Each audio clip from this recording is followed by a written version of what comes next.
Hello everyone, welcome to વિભૂતિસ cooking corner. આજે આપણે બનાવીશું ના પલાળવાની ઝંઝટ કે પીસવાની ઝંઝટ વગર માત્ર 15 જ મિનિટમાં બની જાય એવા ઇન્સ્ટન્ટ મમરાના મેંદુવડા બનાવીશું.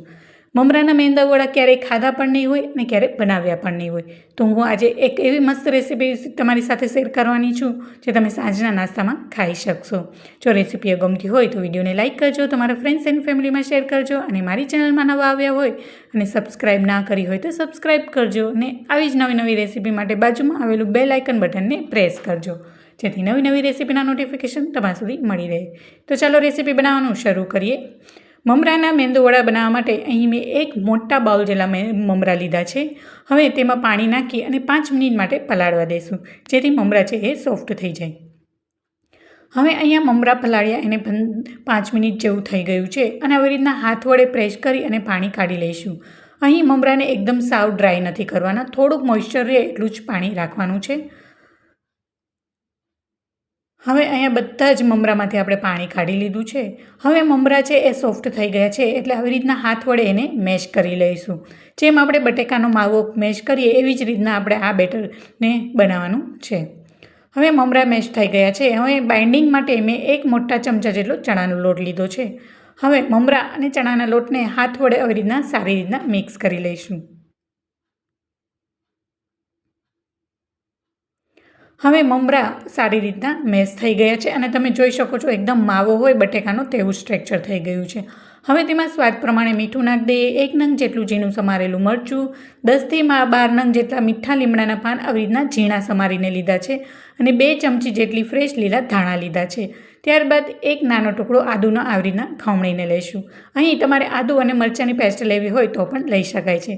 ત્યારબાદ 1 ચમચી જેટલું હાથ વડે આવી રીતના વાટીને જીરું લઈશું. જીરાથી ખૂબ જ સારો એવો ટેસ્ટ આવશે. તો હવે બધી જ સામગ્રીને આવી રીતના હાથ વડે મેં મિક્સ કરી લીધું છે. ત્યારબાદ અહીં આ સામગ્રીનું બેટર જે છે એ મને થોડુંક ડ્રાય લાગતું હતું એટલે મેં 1 ચમચા જેટલી છાશ એડ કરી છે. તમારે દહીં નાખવું હોય તો પણ નાખી શકો છો. હવે અહીંયા મમરા અને જે ચણાના લોટનું મિશ્રણ છે એ સારી રીતના તમે જોઈ શકો છો આટલું સોફ્ટ છે. હવે એક હાથમાં થોડુંક ઓઇલ ગ્રીસ કરી અને આવી રીતના લુઓ લઈ અને આવી રીતના જેવી રીતના આપણે રોટલીનું ગોયણું લઈ એવી રીતના પ્રેસ કરી અને આપણે મેંદુવડાનો શેપ આપી દઈશું. તમે જોઈ શકો છો અને આવી રીતના આંગળીએથી આપણે શેપ દઈ દઈશું. તો સેમ આવી જ રીતના બધા જ મેંદુવડા બનાવી લઈશું. સાંજની નાની મોટી ભૂખ માટે તમે આ નાસ્તો બનાવી શકો છો. આમાં કોઈ ઝાઝો એવો સમય પણ નથી લાગતો અને એટલી બધી સામગ્રીની પણ જરૂર નથી પડતી અને માત્ર 15 જ મિનિટમાં આ મમરાના મેંદુવડા બનાવીને રેડી થઈ જશે. તો સેમ આવી જ રીતના બધા જ મમરાના મેંદુવડા બનીને રેડી થઈ ગયા છે અને બાજુમાં કઢાઈમાં મેં તેલ ગરમ થવા માટે મૂકી દીધું હતું.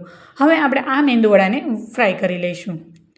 હવે તેલ ગરમ થઈ ગયું છે. 1 બાય 1 બધા જ મેંદુવડાને આપણે મીડિયમ ટુ હાઈ ફ્લેમ પર આપણે તળી લઈશું અને આ મેંદુવડાને ગોલ્ડન બ્રાઉન થાય અને ક્રિસ્પી થાય ત્યાં સુધી એને ફ્રાય કરીશું.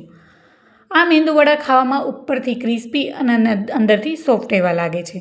હવે ચમચાની મદદથી એની સાઈડને આપણે પલટાવી લઈશું.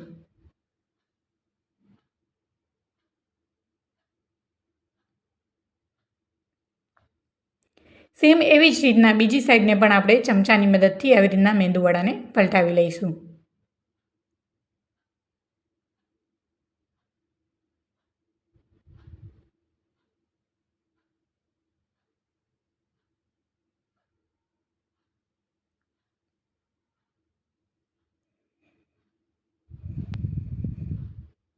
તો તમે જોઈ શકો છો મસ્ત ગોલ્ડન બ્રાઉન કલર આવી ગયો છે. હવે આપણે આ મેંદુવડા છે એ ફ્રાય થઈ ગયા છે. હવે આપણે એને એક પ્લેટમાં કાઢી લઈશું.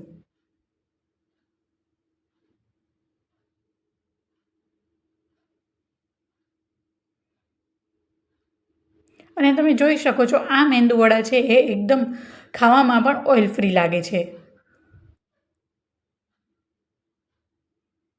હવે એને એક પ્લેટમાં કાઢી લઈએ. તો આપણા બધા જ મેંદુવડા છે એ ફ્રાય થઈને રેડી થઈ ગયા છે. હવે આપણે સ્પેશિયલ પીનટની વ્હાઇટ ચટણી બનાવીશું. તેના માટે અહીં મેં 1 નાનો બાઉલ જેટલા બી લીધા છે. હવે તેને અધકચરા પીસી લઈએ. તમે જોઈ શકો છો આવી રીતના અધકચરા પીસી લેવાના છે. ત્યારબાદ અહીં 1 નંગ જેટલું મરચું અને 2 નંગ જેટલો આદું લીધો છે, 2 ચમચી જેટલા લીલા ધાણા, સ્વાદ પ્રમાણે મીઠું, 10થી 15 નંગ જેટલે મીઠા લીમડાના પાન અને હાફ બાઉલ જેટલી મેં છાશ લીધી છે. અહીં તમારે દહીં લેવું હોય તો પણ લઈ શકો છો અને એને વાટી લઈશું. તો તમે જોઈ શકો છો મસ્ત એવી પીનટની ચટણી બનીને રેડી થઈ ગઈ છે. હવે આપણે એને એક બાઉલમાં કાઢી લઈએ.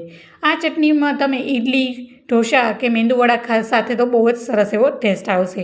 આ ચટણીમાં તમારે રાઈનો વઘાર કરીને એડ કરવું હોય તો પણ કરી શકાય છે, પણ અત્યારે હું વઘાર નથી કરી રહી. એમને પણ આ ચટણી એટલી જ ટેસ્ટી લાગે છે. તો મસ્ત એવી સ્પેશિયલ આપણી પીનટની ચટણી માત્ર 5 જ મિનિટમાં બનીને રેડી થઈ ગઈ છે. હવે આપણે એને મેંદુવડા સાથે સર્વ કરીશું. તો તમે જોઈ શકો છો આપણે મેંદુવડા અને પીનટની ચટણી બનીને રેડી છે. આ મેંદુવડા છે ઉપરથી ક્રિસ્પી અને અંદરથી સોફ્ટ એવા બનીને રેડી થાય છે. તો જોતાં જ ખાવાનું મન થઈ જાય એવા ટેસ્ટી મમરાના મેંદુવડા બનીને રેડી છે. જો મારી રેસીપી ગમી હોય તો વિડીયોને લાઇક કરજો, તમારા ફ્રેન્ડ્સ એન્ડ ફેમિલીમાં શેર કરજો અને મારી ચેનલને હજી સુધી સબસ્ક્રાઈબ ના કરી હોય તો સબસ્ક્રાઈબ કરજો ને આવી જ નવી રેસીપી માટે બાજુમાં આવેલું બેલ આઇકન બટનને પ્રેસ કરજો, જેથી નવી રેસીપીના નોટિફિકેશન તમારા સુધી મળી રહે. Thank you for watching.